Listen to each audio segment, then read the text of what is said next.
Série Jojo lu mu wax moom moo ko neexul par rapport ak Thione Ballago Seck ci papa ndaxte fi mu toll nii taw na ba noppi il fait beau temps ak Kaolack waxoon naa leen ko léegi ci njëlbeen gi ne daanu am benn invité de marque invité prestigieuse boo xam ni que tey ñëw na rejoindre ci plateau bi laataa ñuy ñëw ci ki kay dalal ak moom mooy kan fan la jaar loolu yëpp daanu ko xam si kanam tuuti ak sunuy ami téléspectateur Mouhamed ñu ngi lay nuyu bu baax te di la siyaar di ziar képp koo xam ni que tamit sunu sëriñ ba Niass nu mu tuddati sax lew na Niassène Alioune Badara Niass di ziar Góora di ziar waa marché central ak ñi nga xam ne yëpp ndaxte matinal bi dafa nekk ci kër yi nekk ci clinique yi nekk ci hôpital yi nekk itam ci fi nga xam ne que moom mooy salle yi ndaxte waajur yu ci bari ñu ngi ñuy bàyyi xel di ñu topp ak actualité yi nga xam ne dañu ko faram fàcce à tout moment ak nos amis téléspectateurs Ndeye Amy Diop ñu ngi lay nuyu. Babacar maa ngi lay fay bu baax a baax.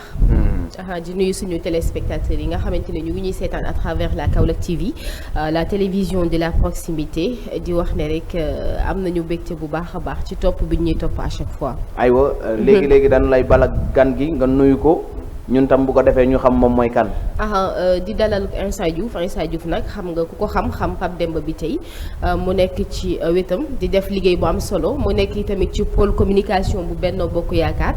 xam nga ni ci élection yi dëlmal ñoom nag daal nañu taxawal ak pôle. tànn ndaw ñi nga xamante ne ñoo féetee ak ñi di leader politique yi teg leen ci pôle boobule tasaare leen ci bërëbu taskatu xibaar yi ñu fas yéenee wax ci bilan bi nga xamante ne moom la ñu war a defee campagne électorale yi moo taxit tey moom la ñuy dalal Insa ñu ngi lay nuyu bàyyi la nga nuyu ak suñu téléspectateur. waaw auzu billaahi mina sheytaani rajiim maa ngi nuyu waa Kaolack yëpp je peux dire waa Sénégal di rafetlu aussi l'invitation parce que bi ma njëkkee ñëw egsi li ma njëkk a touché mooy que ne j'ai vu une jeunesse autour de cette table. lii mooy wane ne y a une jeunesse consciente quoi qu'on puisse dire au Sénégal parce que gëm seen bopp xam fi ngeen jëm moo tax ngeen dugg ci lii.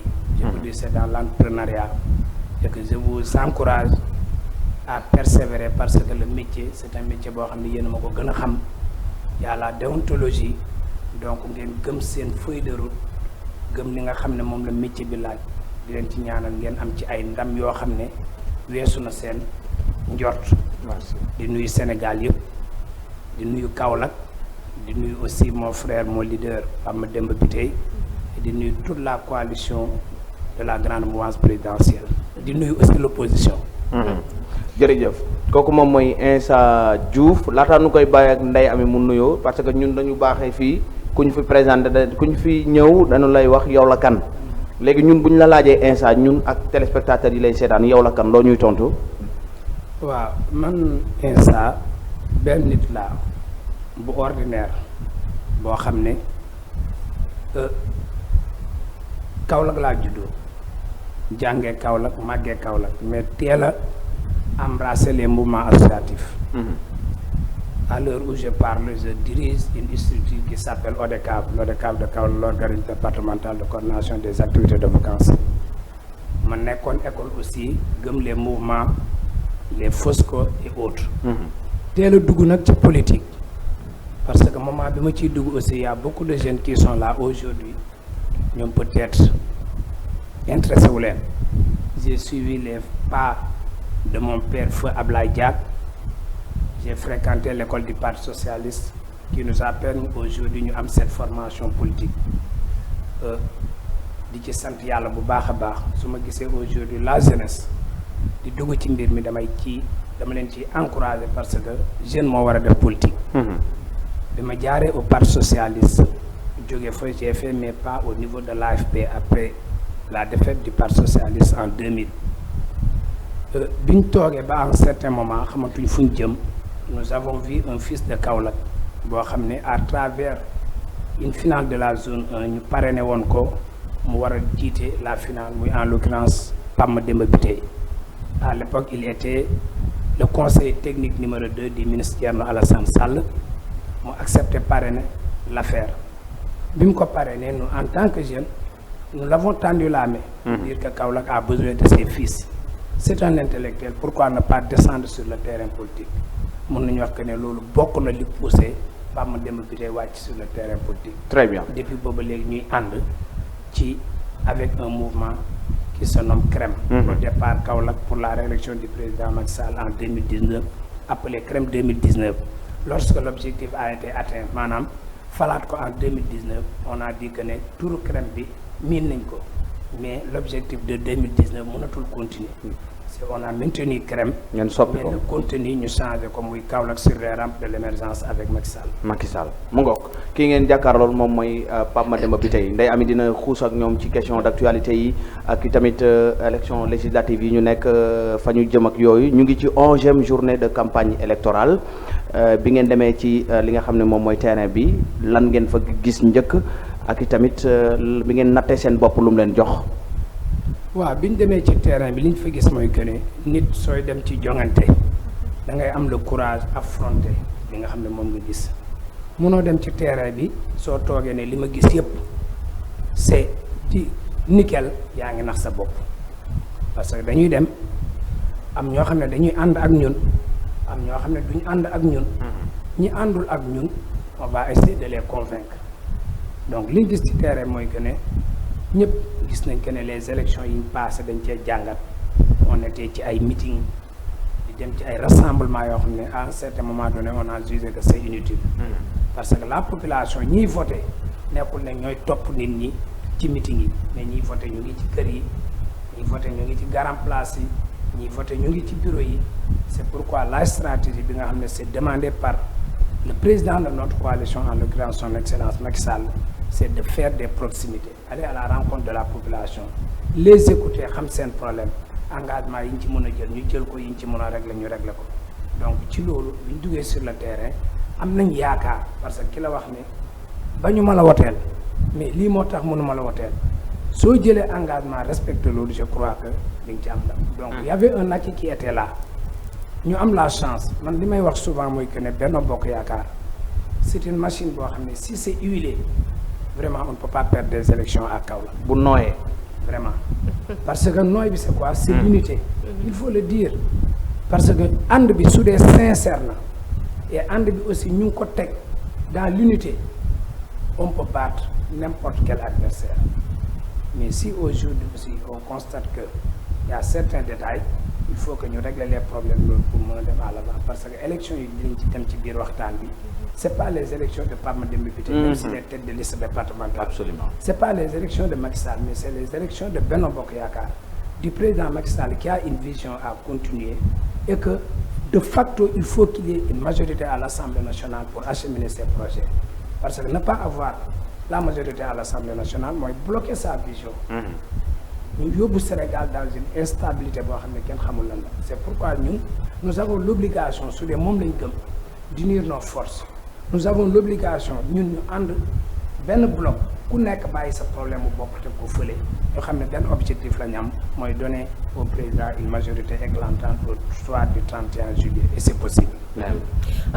Vous l'avez tout à l'heure dit, les élections législatives a mis tourné plus que 10 jours pour ngeen continuer seen ay campagne dagaan baatu askan bi wax nga ko léegi ce n'est pas les élections pour Pape Demba Bitèye mais pour Benno Bokk Yaakaar et c'est même Benno Bokk Yaakaar qui pose problème au niveau de la région de Kaolack parce que ñu bëri wax nañ ne gëmmatuñu en fait Benno Bokk Yaakaar ci biir Kaolack est-ce que tamit loolu du tax ngeen gën a mën a def effectivement vous l'avez dit changement de de système on veut dire pour dugg ci biir kër yi gën a wax ak nit ñi conscientiser leen. J'ai pas bien compris gëmatuñ Benno Bokk Yaakaar ak Kaolack. Voilà je dis que c'est Benno Bokk Yaakaar parce que ñu ngi génnoon ci les élections locales. Quand vous parlez c'est pas les élections pour le président pour Pape Demba Bitèye mais c'est des élections pour le président Macky Sall. Moi je veux savoir que ni c'est même ce Benno Bokk Yaakaar qui pose problème au niveau de Kaolack parce que on a vu ce qui s'est passé li nga xamante ne moom moo xew ci élections locales yi. waaw effectivement loolu il faut que mooy li may wax rek soo nekkee ci benn bi il faut avoir le courage de reconnaître certains manquements au niveau de les élections locales yi ñu génn ñun ñëpp nangu nañ à l'unanimité qu'il y avait pas une unité au sein de Benno Bokk Yaakaar amoon ay frustration te loolu du Kaolack rek tey damay jël un exemple da ngay dem dans une localité supposons je prends le cas de Ndiébel le maire qui avait gagné à Ndiébel n'était pas de la coalition Benno Bokk Yaakaar mais après avoir gagné dafa ñëw rejoindre le camp présidentiel. Mais le problème est-ce que c'est lui moom moo ñëw wala dafa ñëw ak ay nitam. J'arrive c'est-à-dire que foofu laay wax nit mun nga ñëw kenn mënut a assurer à 100% que soo ñëwee ñi ngay ñëw ñëpp da ngay ànd ak ñoom mais su dee moom kese moo ñëw c'est un plus. su dee damay wax ne tey su dee li voté woon ci Benno Bokk Yaakaar pour Kaolack ñoom ñëpp voté waat nañ dañuy gagné parce que su dee am na ñoo xam ne voté wuñu woon ak ñi ñu jëli mais suñ ci yokk c'est un plus. même su dee benn nit parce que élection législative du yëfu caaxaan raw gàddu la nit ki soo ko ëppalee benn voix tu prends tous les sièges. kon donc benn nit bi ngay am muy yokk c'est un plus. je ne peux pas assurer que ku nekkoon opposition soo ñëwee da ngay ànd ak toute la base mais yow mi nga xam ne ñëw nga au moins am nga say mbokk am nga say xarit am nga say am di jàmm ñoo xam ne waxtaan nga ak ñoom avant nga yegsi même su la 100% mënul topp à 50% suñ la toppee c'est un plus. si aujourd'hui tey ñi nga xam ne ñoo nekkoon ànd nawle ñu ci bëri ànd nañ tey ak Benno Bokk Yaakaar su amee mais c'est un plus mais mënut a nekk un moins. c'est pourquoi amuñ kersa tey ne dañuy dem jëli ji Serigne Mboup pour mu ñu ànd ak ñu tànn ko la main parce que quoi qu'on puisse dire il a gagné les élections avec un écart très élevé. Est-ce que vous l'avez fait? mais effectivement nous l'avons fait et ci plateau bi maa ngi insisté waat en tant que jeune. moom mu nekk maire de la commune de Kaolack. mu rejoindre leen. dont les compétences transférées yi nga xam ne moom lañ ko wax pour mu doxale ko Kaolack il a besoin du soutien de l'État que au moins qu'il vienne accompagner l'État parce que il a besoin que l'État l'accompagne et que l'État pour mu accompagner ko bien vrai que c'est une obligation mais ñun dañ ko soxla Benno Bokk Yaakaar pour que mu ñëw travailler ak ñun et que solennellement sur ce plateau là maa ngi koy lancer un appel en tant que membre de la coalition Benno Bokk Yaakaar de lui dire de venir pour voter pour Benno Bokk Yaakaar. yéen kay yéen a ngi ci napp gi sax dem gis nañu benn leader boo xam ne frustré woon na ngeen dem jëli ji ko mu ñëw. waaw xam nga ki frustré dem mooy li ñuy wax en politique il ne faut pas écarter tactique yu garaaw nag ngeen commencé teg jamono ji di garaaw quoi xam nga lu tax. non dañu commencé yeewu parce que aussi élection bi dafa am enjeu. xam nga lu tax ñu mooy li may wax c'est-à-dire que débat bi mënutoon nekk sa débat 2 heures de temps parce que li xew dafa garaaw. je dis que aujourd'hui tey képp koo xam ne yaa ngi ci Benno Bokk Yaakaar ku fi am mandat électif population bi moo la ko jox. tigi mais dafa am mandat yoo xam ne c'est le président de la République qui prend un décret moo koy signé. si ce président n'est plus yow dootoo nekkati. absolument kon donc képp ku fi yor ndombo tànk nekk fi wala di aspirer ndombo tànk ci à l'obligation ñu gagner. te gagner bi dafa yomb. moi je dis que ne élection législative jarul buuxante jarul xuloo ku ci nekk essayer nga gagner fa nga dëkk. si tout le monde ku ci nekk gagner fa nga dëkk mais on va gagner parce que les responsables sont dans les quartiers c'est pourquoi la proximité moo nekk li nga xam ne moom lañ gën a gëm. tey man fa ma dëkk au niveau des parcelles dama war heure bu ma xëyee su dee ñaari kër ñetti kër ma dugg wax leen ne leen seen doom ci lii la nekk ak lii ak lii ak lii. parce que ñu ngi ci koñ yi dëkk suñ gox yi kenn du ñu joxoñ moi j'ai l'habitude de le dire que ne yàlla dimbale nañu ci politique fépp fu ñu génn responsable bu ñu jàkkaarloo dañuy siggi. parce que nous ne sommes pas des jeunes yoo xam ne sont animés par la politique alimentaire demuñ ci kër responsable di leen tàllal loxo. ñaan rek demuñ di leen ñaan. on croit à nos idées. nous avons notre liberté d'expression. am lu ñu gëm li ñu gëm mooy que ne ànd nañ ak quelqu'un boo xam ne gëm nañ ne suñu duggee ci biir parce que on va parler de lui. muy le président Pam Demba Bitèye. day xam lan moo tax ñu ànd ak moom.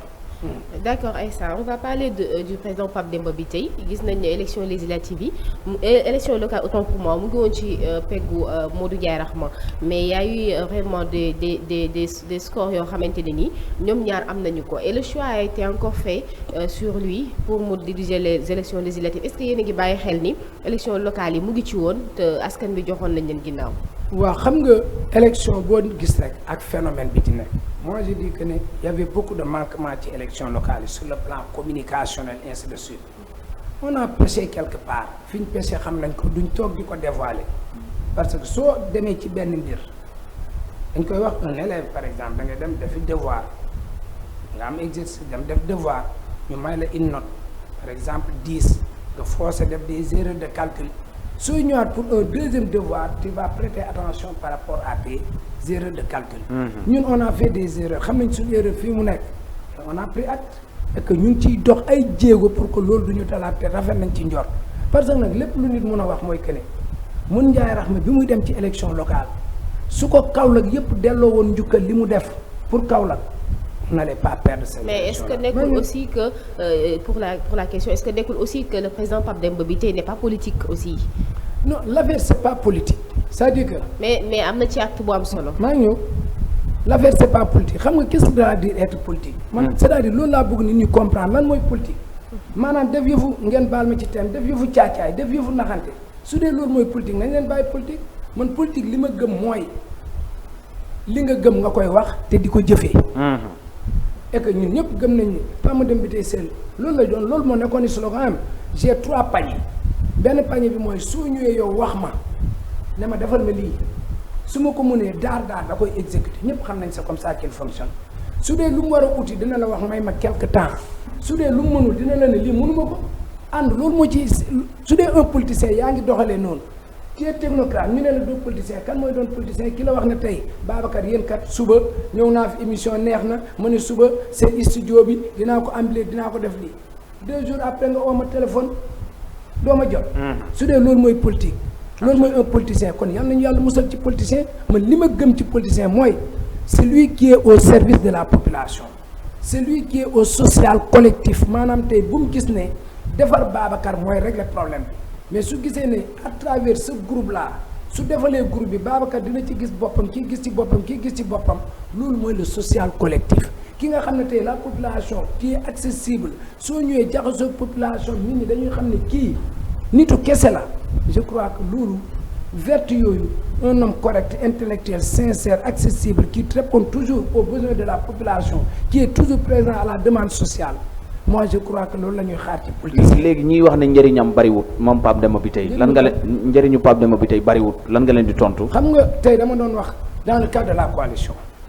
muy Rahma muy Mariama Sarr. ñëpp nangu nañ ne ay nit yu fi def ay mbir yu baax a baax la. tigi Kaolack dama ne le président Pape Demba Bitèye c'est pas pour lui jeter des fleurs bés bu ma gisoon man personnellement te xam am na ñu ma xam ci loolu.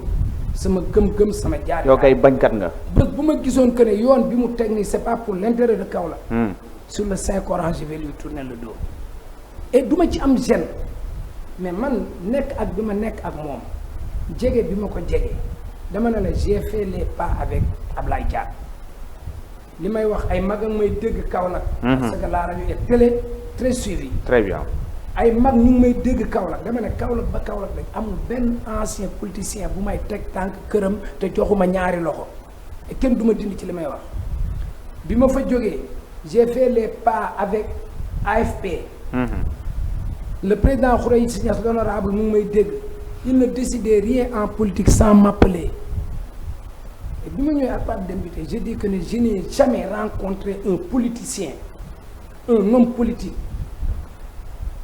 ak qualité yi mu yor pour Kaolack moom ci boppam mosuma gis nit ku mel noonu je te dis te nit ñi mënuñoo comprendre yàlla day def ay moment dafay am phénomène bu ñëw waxuma ko pour lu ko neex mais bés bu rëccee Kaolack dina xam qui était cet homme là. kon xamaguñu ko ba léegi. non xamaguñ ko parce que tey su ma toogoon fii moment bi du les moments de réalisation de Bitèye. mais dama la benn sur le plan social sur le plan santé sur le plan éducation sur le plan jeunesse sur le plan sportif nañ ma wax kan moo fi def mieux que lui ci benn domaine rek ñu jël yéen ñii ñëpp jël leen ñu dem ci benn domaine nga ne ma responsable bi def na lii ma ne la lii la dem ba def de plus te du ci boole wax loolu man ñeme naa ko ku ci nekk ndax n'importe quel débat personne n'a fait mieux que Bitèye. il est entré en politique en 2017. léegi ñun aussi nañ laaj benn question mooy par rapport ak budget bi mu yor. muy Senelec di budget bu am doole. ndaw ñi ñu ci bëri ci Kaolack waaye gisuñu seen bopp. ci li nga xam ne moom la yor. loolu noonu ko mën a expliquer la quand même. ok moo tax ma ne la foofu dama ciy sawar a toll souvent les gens parlent de ça. bi muy ñëw moto laa jël. yow mi oui xam nga lan lay firnde est-ce que réellement nit ki da nga ko war a topp pour mu jël un budget di ko jox nit ñi di ko tasaare. xam nga soo xoolee nit ki fi mu jaar. ñëpp nangu nañ ne Pape Demba Bitèye depuis bi mu jàng ba léegi macha allah partout il est passé il est major de sa promotion partout nag muy licence muy maîtrise muy école africaine de l'électricité muy en France partout où il est passé il est major de sa promotion. Le président Macky Sall li nit ñi xamul mooy le plan Takkal qu'on parlait du moment de Ablaye Wade moo yoroon le dispatching national qui disait que ne tey fii mooy am courant suba fee mooy am courant c'est pas quelqu'un boo xam ne dafa ñëw nii rek dal ci affaire mu nekk fi conseil technique le président Macky Sall bi muy tëgg le projet énergie du plan Sénégal émergent il y avait 5 candidats moom on l'a pris d'office. moom Pape Demba. moom Tabane bi on l'a pris d'office maintenant mu jaar Sénélec lépp mu def ko Sénélec cette boîte là daf koy def comme sa famille du seetaan lu ko yàq tey ma wax la benn affaire am na des jeunes yoo xam ne ñu ngi leen di jël Sénélec Pape Demba bi tey ne les connaît pas am na ñoo xam ne mën naa leen citer am na loo xam ne c'est récemment xam comment ça se fait. Au niveau de Sénélec y a des concours qui se font là-bas concours su amee suñ toogee bay jël bala ñoo jël la clientèle politique les concours boobu ñu dem ci concours bi nekk liste d'attente te jàll ñun ni ñuy jël ba pare doo ko dem ci clientèle politique bi tey aujourd'hui nañu waxante dëgg su jëloon Sénélec ku jot mu jël ku jot mu yóbbu xam nga lan la opposition bi di wax jël nañ boîte bi di ko politiser soo ko jaaralee yoon ñu ne pourquoi jëluñu ne kaw la baax léegi qu'est-ce que les gens vont dire et que moom li muy wax la jeunesse de son mouvement ñu ngi may dégg man je ne prends personne te amoo profil bi pour dugg fa parce que je veux une réussite et il me faut des hommes yu koy def. D'accord. donc moo tax tey Kaolack am na ñoo xam ne. on peut citer plus des dizaines et des dizaines de personnes et à travers même le Sénégal qui entrent Sénélec sans autant que Biteye xam leen démb moo ci mujj yaa quelqu'un boo xam ne il avait fait un examen ñu def ko liste d'attente bi ñu soxlaa ci domaine boobu mais dafa toog ñu oo ko Biteye xam ko sax donc c'est comme ça c'est-à-dire que ñun ñoo war a changer de mentalité. mais quand même war na mën a jàppale ndaw mais Kaolack. mu ngi jàppale bu baax a baax te mieux deuxièmement dafa am loo xam ne tey su koy def xam nga lan mooy jàppale man lu ma gëm. les actions qu'il est en train de faire au niveau de Kaolack Babacar yow nga xam ci lu bari lu baree bari sa position moo la dul permettre loolu tey. keneen xam ci lu bari am na ñoo xam ne ñu ngi ciy gis seen bopp est-ce que benn nit moo war a gis ci boppam ci Biteye au détriment d'un nombre plus élevé tey su Biteye defee une action. parce que quoi qu'on puisse dire y a des élèves y a des étudiants yoo xam ne Biteye il paye des formations parce que li muy wax mooy que ne su dee xale bii dafa bëgg jàng wala da mën surtout dans le domaine de l'éducation xamu ci ki far ak moom ak ki farut ak moom il paye des formations il donne des jeunes de l'argent pour ce que ñu jàngi dem uti xam-xam et loolu du Sénélec kese. am na ñoo xam ne ñu ngi leen di faire des formations ci ay ateliers de suite di leen permettre à ce que parce que ñëpp mënuñoo dugg Sénélec et dans son li ñuy wax la jeunesse de son mouvement am na ñoo xam ne ñu ngi Sénélec. léegi ci biti am na ñoo xam ne ñu ngi Sénélec. léegi ñun dañu def benn constat nii. Biteye bari na njariñ comme nu nga ko waxee peut-être ñi seetaan aussi xam nañ lu ñu xam ci Pape Demba Biteye. waaye mun la question qui se pose mooy ko wax mu ne la Biteye c'est l'agneau du sacrifice du président de la République. Parce que gis nañu mu dem ci élection municipale yi perte ko mu jëñaxaat ko élection législative yi ndax yow boobu la gis-gis nga am. xam nga li ma gëm mooy li ñu ko defloo nii suñ ko tegaatoon leneen je lui dis il faut aller. oui yow nag da ngaa am fit. xam nga lu tax mais damay wax rek ne lu yomb neexul man lépp lu may am. yow ko am fit nga lépp lu Biteye dugg yaa ko ci dugal. ñu bare nga koy wax ndax yow boo taxawee fii Kaolack Serigne bu dóor leen plus de 36 000 voix nga ne bu amaatoon beneen nga jëñox ko ci. aywa damay assumer dama ne Kaolack ba Kaolack dañ amul sëriñ amul politicien amul kenn je le dis à haute voix ku ko laal ma laal la. yow mi waaw daal di MC sa sortie. d'accord. non damay ñëw. c'est-à-dire may ma dafa kon ne aywa foo war a l'agneau du sacrifice bi laa lay wax. acca. Biteye il est là pour le président Macky Sall un point court Biteye ne fait que suivre les directives du président Macky Sall. Biteye xam nga lan la. je veux être la solution pour Macky Sall. su ko Macky Sall waxoon suba demal Pont Noiro à nu mu tudd 4 heures du matin xaar fa sama cortège day quitté day dem gis nga suba suñ ko élection yi lu mu mën di am nag kaay moo la benn affaire. yàlla noppi na de. ah oui. gis nga li ma la mën a wax mooy lu ñu bëgg dañuy ñaan yàlla ñu gagné am nañ ci rafet njot mais suba su demee ne dañu xam ne lii la yàlla tracé de et la vie continue. c'est ça suñ ko joxaatee leneen mu demaat ci tant que Macky Sall mu ngi am confiance ci moom on lui dit il faut aller. D'accord bon kii instant nangu nañu mais 5 figures emblématiques ont été choisies pour cette liste bi cette fois-ci on a choisi Pape Demba Biteye. on a vu Mariama Sarr qui revient encore. ñu gis Adji Mbergane Kanouté dinañ ci ñëw ci moom. ñu gis le suppléant de Pape Demba Biteye muy Ben Zalou. le jeune Bocar Diallo. Maintenant Ndeye Sakho. voilà Ndeye Sakho dañ koy mettre en écart parce que am na benn ñàkk xamante bu mu am ak askanu Kaolack dinañ ci ñëw. mais voilà mais dinañ ci ñëw bul ma waaxu ci question boobu maa ngi ñëw mais 5 yooyu nga xamante ne tànn ngeen leen tey ci biir élection yi législative yi nii est-ce que jàpp ngeen ne ci ngeen bokk de. est-ce que jàpp ngeen ne mën nañu satisfaire li nga xamante ne mooy soxlay askanu Kaolack parce que tamit dem assemblée taxaw ñu lay fay jox la sa carburant ngay nekk ci hôtel yi neex yi di dund bu neex alors que askanu Kaolack bii ñoo la jox seen kàddu pour nga dem taxawal leen fee aussi lu am solo la. mais c'est excellent profil qu'on a choisi on ne peut pas choisir mieux que ça et moi je suis parfaitement d'accord avec le choix du président de la République. fii ci Kaolack. oui ku ci nekk dama lay citer ses compétences. aywa ñun Kaolack lañ dëkk. bu ñu forcer Pape Demba Bitèye nag. non Pape Demba Bitèye dama la benn affaire du ma waxaat sa ci moom. aywa moi je laisse toujours les Kaolackois juger. non dañuy dugg ci marché bi am na des gens yoo xam ne tey se réclament Pastef c'est ce que te dire. su doon Pape Demba Bitèye kese dañ koy voter. mais considérez que c'est sa dernière chance aussi. continue yaa yàlla. non danañ ci ñëw continue. kii dégg nga lu mu wax nee na xamul politique nu muy doxee nee na bu Macky Sall waxoon ne mais mënoo perte locale on vous le souhaite pas instant on vous le souhaite pas. xam nga dernière chance.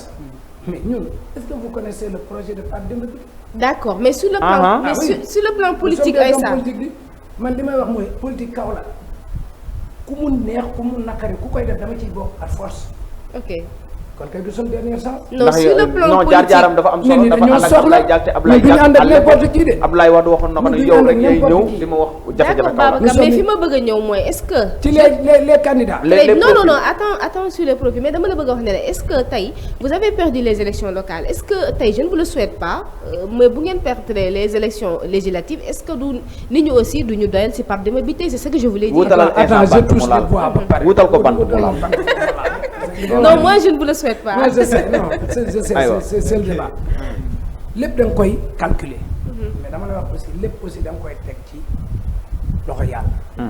damay ñëwaat Pape Demba Bitèye 2017 la dugg ci politique en 2015 2 ans avant ku ko waxoon politique mu ne la da nga ma yàpp. technocrate la. mais bi mu demee ba xam la vision du président de la République sur le domaine de l'électricité bi nga xam ne ci la nekkoon. mu fekke woon kuy xamaji. mu gis ne le président a une vision pour l'accès universel à l'électricité mu ne damay wàcc te ñëpp nangu nañ ne dem leen ci àll bi moom su dee li ñu ko dénk dans le domaine de l'énergie wax dëgg yàlla ku am mbokk ci àll bi xam nañ ne def na yegg na fi mu war a yegg loolu lañ ko sant il a réussi donc Sénégal yi xam nañ et que c'est un homme à dimension internationale. mais dafa ne tekk quoi tekkaaram bu ëpp moo ñu jaaxal ñun ku ci nekk ak yàlla ni mu la yaree dafa yaru. est-ce que politique laaj na tekk tekkaaral aussi bañ a laaj tekk tekkaaral soo ñëpp suñ xamee fi nga jëm doo yegg. d'accord donc ñu ñëw ci profil yi avant profil yi aywa laata Alassane di ñëw ak question damay commencer. profil waaw ñamal ñu tuuti rek. très bon profil. bu ñu forcer bi tey. ok il a un très bon profil je ne parle pas de lui. Bengelloune mais dafa def élection locale ak lu nit ñi mën di wax nag ak lu mën di xew moo nekkoon tête de liste départementale. kan ngay wax moo gagné département Kaolack. Bengelloune. c'est pas une réalité. ah oui. waaw mu ñëw réclamer ne man ma victoire c'est pour la jeunesse. am na ñu ko gëm. mais foofu amoon na fii wala diggante Pape Demba Bitèye ak.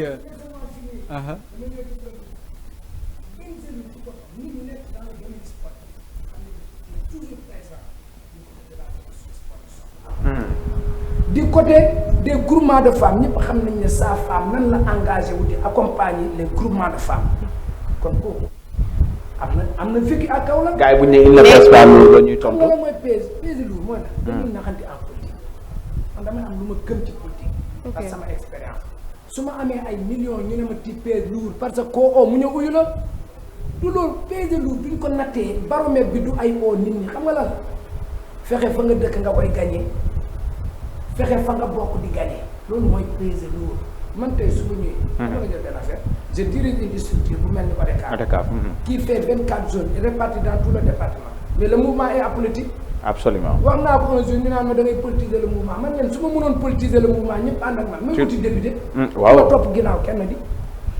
néew ma fi pour non c'est-à-dire man damay politique pour dem su ma amoon doole boobu du ma topp ci ginnaaw kenn dama uti nit ñi topp sama ginnaaw donc peser lourd. du nii lañ koy nattee Bengelloune loo mën loo ko bañ il dirige une institution. Aïssatou Ndiaye Ndiafate. Aïssatou Ndiaye Ndiafate c'est la lionne du département. koo xam ne bi ngay dem élection bi ngay njëkk a doon maire di gagné. bokkoo ci liste Benno Bokk Yaakaar. nga gagné ñëw rejoindre Benno Bokk Yaakaar ñu ñëw falaat la nga gagné waat confirmé waaw kooku amul am na mbooloo. kooku wax ma kooku gën a baax. Bokar Diallo bu Kocher ak ñoom Ndeye Sakho dinañ ci ñëw mais quand même bëgg nañu waxtaan ci yenn ponk profil yi am na solo mais fi ñuy. Mariama Sarr non loolu. Mariama Sarr moom a montré ses preuves. voilà merci moom moo nekkoon. bañ nangul ko ne Kaolack soo duggee jarañ bee. très bien Alassane. bu fekkee am na question rapidement. instant ñu ngi lay jaajëfal bu baax a baax waaye laaj bi ñu la bëggoon njëkk laaj moom mooy lan moo tax ñu war a fal Pape Demba Bitèye Kaolack. très bien Pape Demba Bitèye lan la ba ñu war a fal. moi je dis que faluñ Pape Demba Bitèye. il faut que ñu comprendre. merci beaucoup. dañuy fal la liste de la coalition Benno Bokk Yaakaar.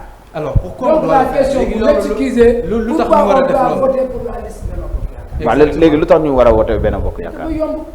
c'est pour permettre au président mu continuer la vision bi mu am pour le Sénégal. mu commencé ñëpp gis ko. la troisième mandat. non c'est-à-dire que xam nga soo manqué argument. moi je dis que l'opposition n'a plus d'argument. déet waay. si on parle de homosexualité. si on parle de troisième mandat ça c'est pas le débat xam nga man lan laa doon xaar ci débat bi. léegi fan la débat bi dama koy wax mes amis man yàlla dimbali na ma opposition rek tout le monde ñëpp samay xarit la man politique duma ci noonoo ak doomu aadama. dépassé naa loolu mooy bu baax bi sax. mais dama la benn affaire soo jëlee le président Macky Sall ñu waxante dëgg rek am na foo xam ne président nit ñi xaar nañ ko fa peut-être matalewu fa mais nañ nangul président de la République Macky Sall li mu def Sénégal y a aucun président qui l'a fait. aucun aujourd'hui man maa ngi leen doon invité ñu attaqué l'état ne tabaxuñ ay hôpital yi doyul au moment où bi muy ñoom Abdoulaye Wade nekk nag ba jóge benn hôpital la fi nekk muy bu Fatick bi inauguré wuñ ko Macky Sall a fait plus de 7 hôpitaux nga ñëw tey wax ma ne problème mu lycée nga ñëw tey wax ma problème université dama lay wax rek jàng bi gën a terre à terre soo doon jàngale soo amee BFEM ñu ne la kaay jàngale. on a rénové l'éducation. pour jàngale il faut léegi nga am bac. absolument. mais dans le domaine de li ma doon wax léegi l'électrification rurale nga jël tey par exemple dans le domaine de la santé dans le domaine du sport nga les infrastructures xëyu ndaw yi tout ce que le président Macky Sall a fait tey aujourd'hui ñoom li ñu am mooy l'opposition n'a plus d'argument xam nga lan la ñuy gëmloo nit ñi naan homosexualité il faut demander à Sonko c'est lui qui finance son pourquoi on l'a interpellé par rapport à ça il n'a pas répondu. Le moment ñëwagul c'est-à-dire ñun duñ versé wu ci loolu mais li Macky Sall wax doy na nit ñi tant que je suis là l'homosexualité kenn du ko nangu Sénégal. kon yow pour loolu. ça suffit léegi kon loolu c'est parce que ils n'ont plus d'argument c'est-à-dire que dañuy bëgg jaxase xelu nit ñi. boole nit ñi ci leneen man li ma doon xaar tey opposition bi mooy non ne votez pas pour Benno Bokk Yaakaar parce que li ñu Macky Sall waxoon ci courant bi defu ko li ñu waxoon ci santé bi defu ci ainsi de suite à la place de lii la fa def. bu boobaa d'accord Aïssa mais que dites-vous boo fekkee da nga bëgg a wax ne amuñu argument alors que yéen argumentation opposition bi moo tax ngeen changer système dugg ci biir nit ñi parce que tamit opposition bi jaxase nañ leen ak askan bi pour dire que ni voter Benno Bokk Yaakaar c'est permettre. soxna si loolu politique bi. non laisse-moi terminer. opposition bi jaxase nañ leen ak yéen dire que ni. jaxase ñoog ñan. yéen ak askan bi. ban askan. non pour que wax nañ leen ne leen bu ku voter président Macky Sall da ngay voter président Macky Sall pour mu dem troisième mandat. parti askan bi. bu ñu wax askan bi soo waxee askan bi rek yaa ngi généraliser. man loolu ci askan bi laa bokk di dama koo gëm. te ànd ak ñoom. yow mii gëm nga loolu. ah non on parle de. yow laa wax nag gëm nga loolu. on parle de vous Aïssa. léegi Aïssa man ñu def focus nag ci douane bu Kaolack gis nañu Benno Bokk Yaakaar changer stratégie ci campagne bi.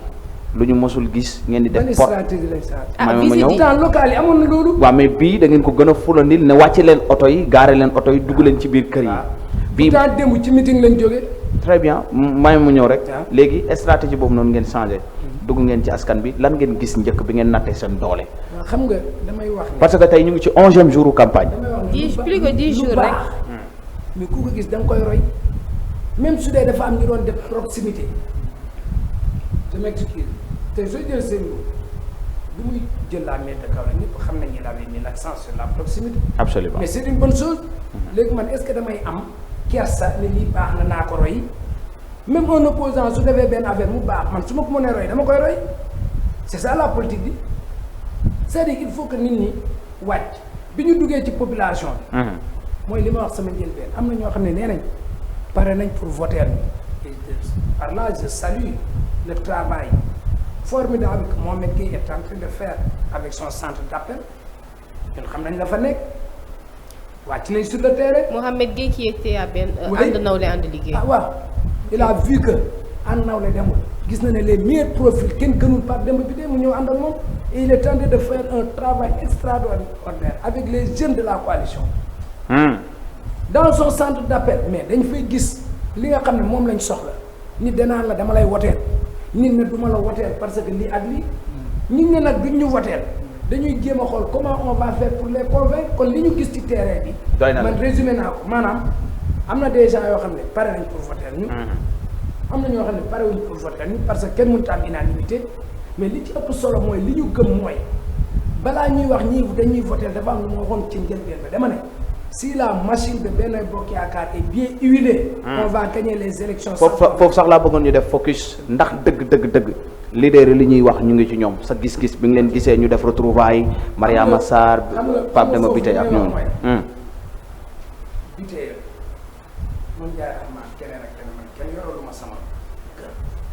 Moi je suis indépendant et je dis ce que je pense ñoom ñoo am intérêt pour aller ensemble.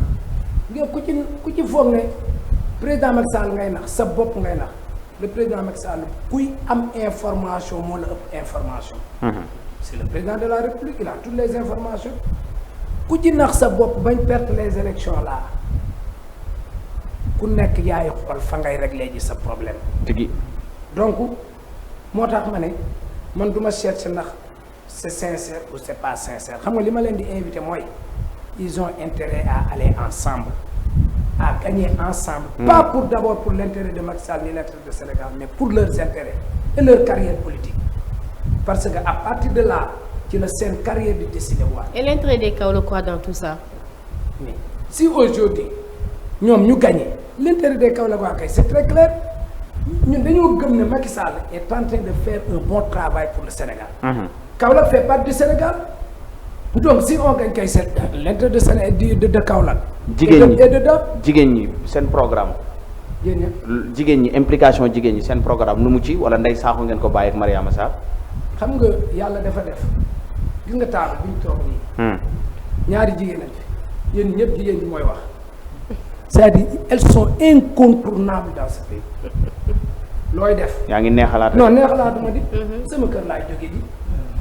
yére bu set laay sol li may lekk baax na di ku ma koy defal ñoo fi ne keneen new fi mention spéciale aux dames loo bëgg a réussir Sénégal te boole woo leen ci doo dem parce que célibataire yow célibataire déedéet marié de au niveau waaye mais li ma bëgg wax rek mooy ñun lépp li ñu def tey soo jëlee Benno Bokk Yaakaar barki démb lañ dem ci ñoom Awa Guèye Awa Sow nga dem Mariama avec ses dames nga dem ñoom day saaxo da ngay xam ne ñun démb dem nañ benn meeting à Ndiébel 95% des présents c'est des femmes ñoom ñooy voté gis nga booy topp nii di yuuxu nii yor yenn waaw loolu moom ñu ci bari wote wuñu xam nañ électorat bi fi mu cité wu électorat yaa ci biir kër yi Babacar faut pas dire ça hein jeunes yi dañu changé aussi non il faut pas dire ça parce que je ne dis pas jeune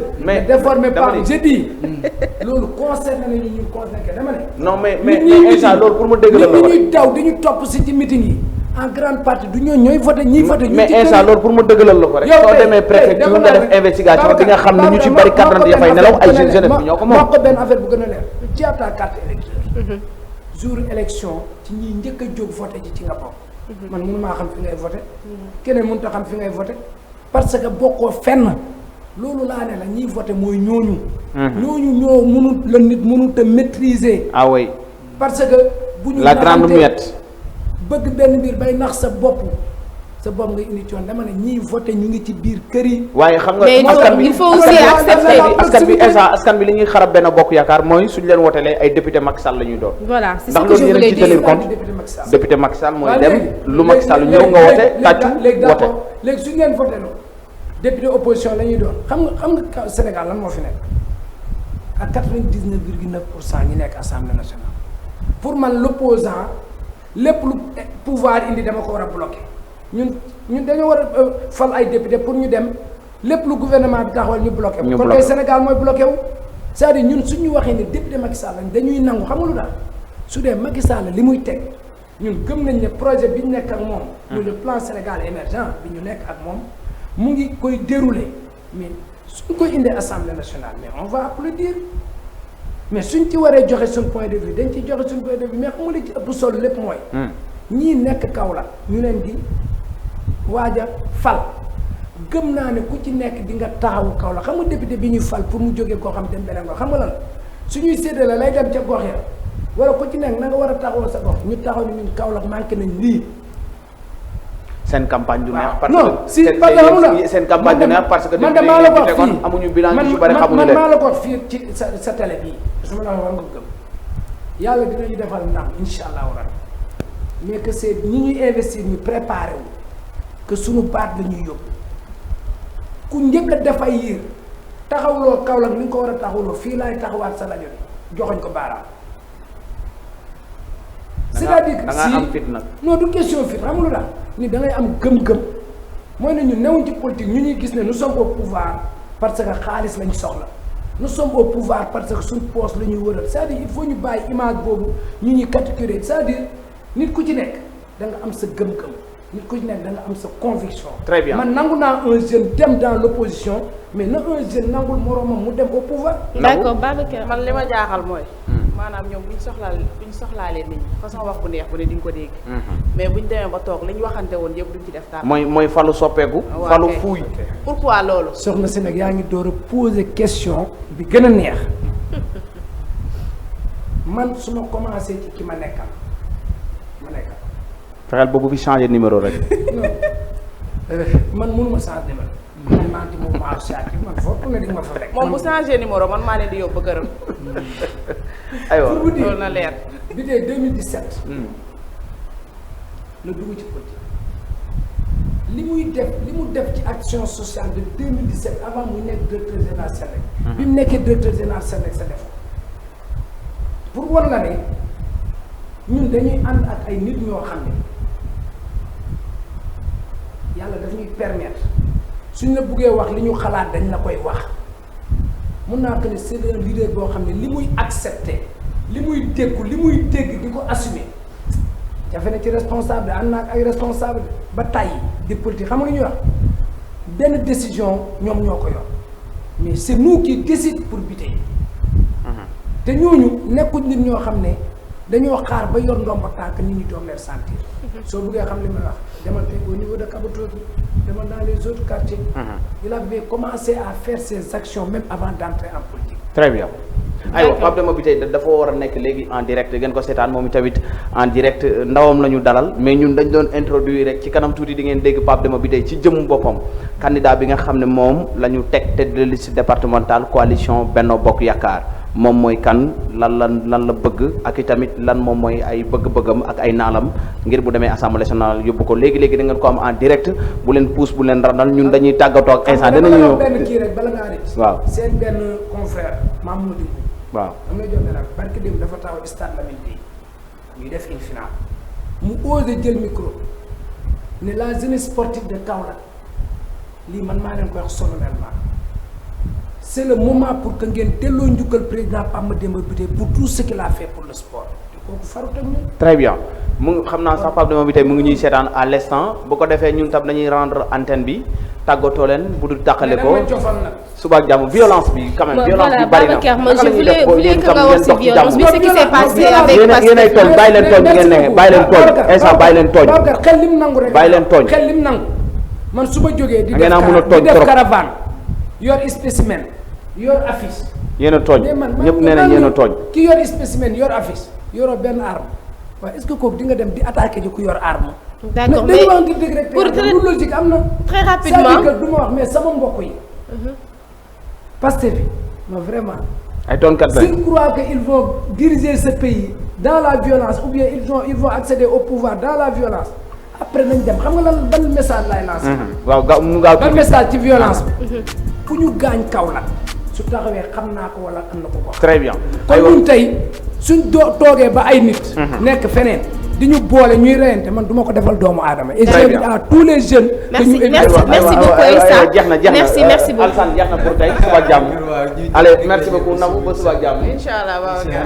voilà merci beaucoup Babacar merci Issa pour cette présentation. allez di la jox dig daje beneen yoon et puis ak suñu téléspectateurs. merci beaucoup à tout le monde ñu rendre antenne bi ñi nga xam ne ñoom ñooy régie bu ko defee Pape Demba bi tey candidat Benno Bokk Yaakaar moom ngeen di am en direct léegi ak journalistes yi nga xam ne daañu seq ak moom laaj ak tontu d'ici là restez scotché sur la meilleure des télévisions Kaolack TV, la chaîne de proximité jaa ngeen jëf gaañ yi